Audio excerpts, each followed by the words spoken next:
Chris Duarte has become one of the more intriguing prospects in the 2021 draft, primarily because of his shooting and the general consensus that he could be a guy who can step in and help a rotation right away. And to talk about that, we are joined by Adam Chimeo. He is the managing editor at Addicted to Quack. That's the Oregon site over at SB Nation. Also hosts the Quack 12 podcast. Adam, thanks so much for coming on. We appreciate it.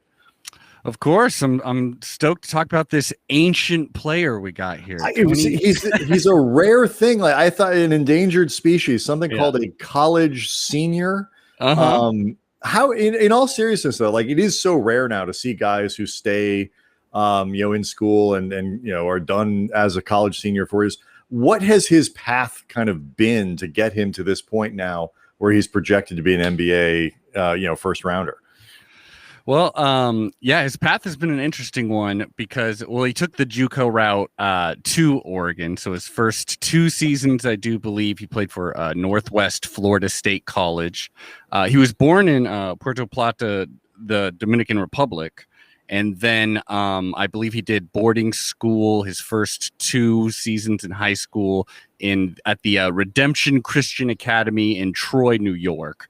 So he's taken quite the path to get to Oregon. Eventually, he did land on this team, and he had Redemption Christian Academy sounds like where you send the really bad kids. I know, it makes him sound much more troubled than I think he actually is. I agree. I don't know what he was redeeming himself of, but he must have gotten that demon exercise because it's pretty weighty.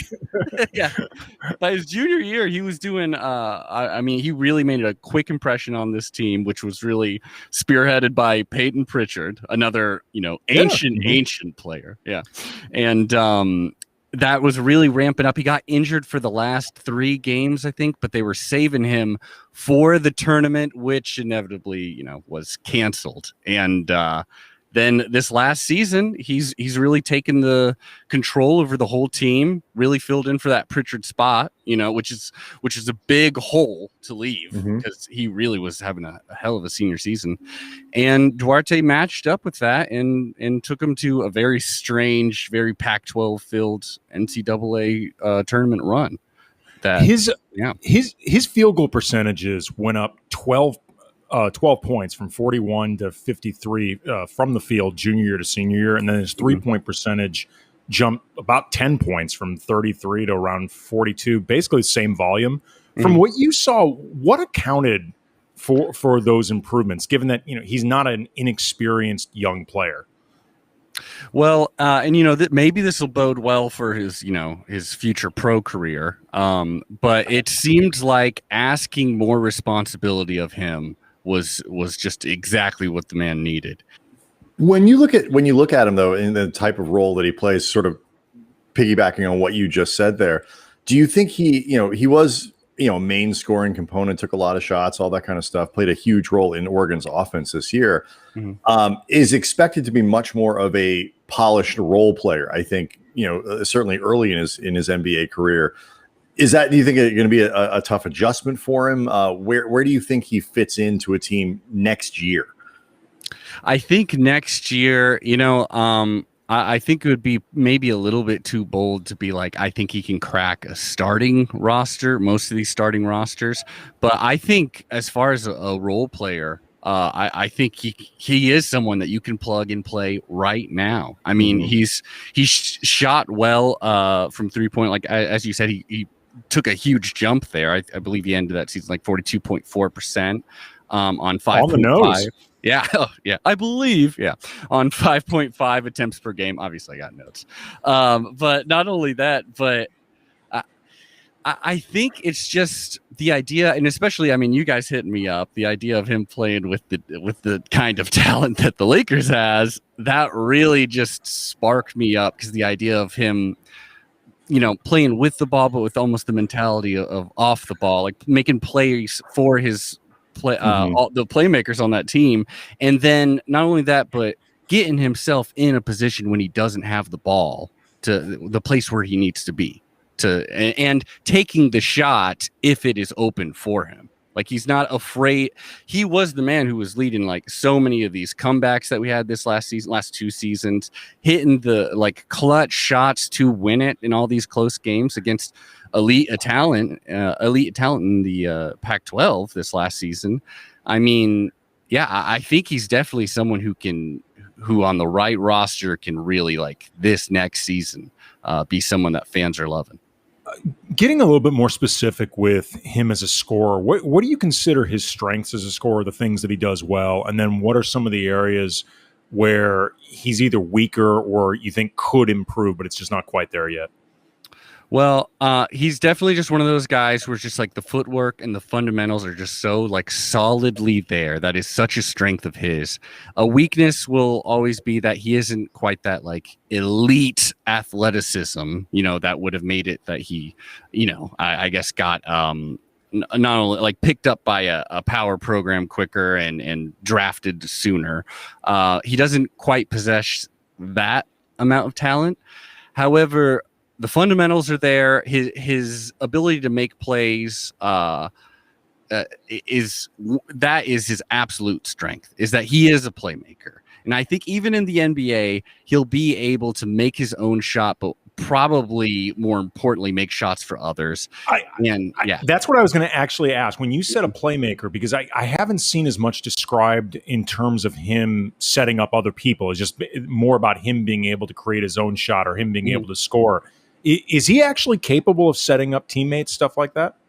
I think so, especially with this last season, which was really like it was LJ Figueroa, Eugene Omoruyi, and Chris Duarte were really the three-headed monster, and they were constantly. It was just the attack from those three and constantly helping each other out with the unselfish play between those three is how Oregon got its success this last season, and so. And I believe he's the kind of player that would easily be willing to take a role where, first looking to set someone up. And I think his ability to do both is really what has got people very excited for him. When you look at the sort of the package here defensively, you kind of alluded to it with the quickness. Is he good enough to be able to stay on the floor? Again, you look at the team like the Lakers, you have to defend at a certain threshold or Frank Vogel will not put you on the floor. Is he good enough on that end of the floor to be able to play? I do think he's good enough, especially because Dana Altman, the way his teams are constructed are so, they're very often known for their offense, but it's all centered around that defense and just like suffocating the other team, getting the turnovers and such. So I think, and it's one of the reasons why they do so much better, like consistently, Dana Altman's teams do so much better later in the season is because the players are really learning it. And it takes that amount of time, like just something you can set your watch on. And so I think him being in the program for the last 2 seasons, I think he's a smart guy, and I think that will make up enough of his for his physical weaknesses that I think he will be able to stay on the court with his defense. I think mainly he'll be there for his offense, but I don't think his defense will get him benched. Last thing for you, Adam, like he's a guy who kind of bounces around the draft boards, the mock drafts. Is he the type of guy that just would shine and do better on a good team, a playoff caliber team like the Lakers, a team that has aspirations, rather than going to some lousy lottery team? Does he have more value to good teams? I couldn't agree with that more. Like this, for him, it's exactly his strengths right now. That if he gets in there with a system that's already in place, he's really going to dedicate himself, learn that system. He's shown that he can. And I think it just matches perfectly with his ceiling and his floor, that he would just be the perfect accent to a team. It would just, I really do believe that, as opposed to some, coming up team or something like that. Awesome. That makes a ton of sense. And fits a kind of a profile. Yeah. And the Lakers have a really interesting decision to make. So we'll see what they do, or if the guy's even available when they get there at 22. Adam Chimeo, he is the managing editor at Addicted to Quack. As you can tell, if you're watching on YouTube, that is Oregon. He's the host of the Quack 12 podcast. Thanks so much, man, for coming on. This is great. We appreciate it. Yeah. Thanks a lot, you guys. Yeah. The last, I'd say LA brothers that I've really had to deal with are the Mobley brothers. So it was a nicer interaction here. Glad it was more pleasant. Thanks a lot.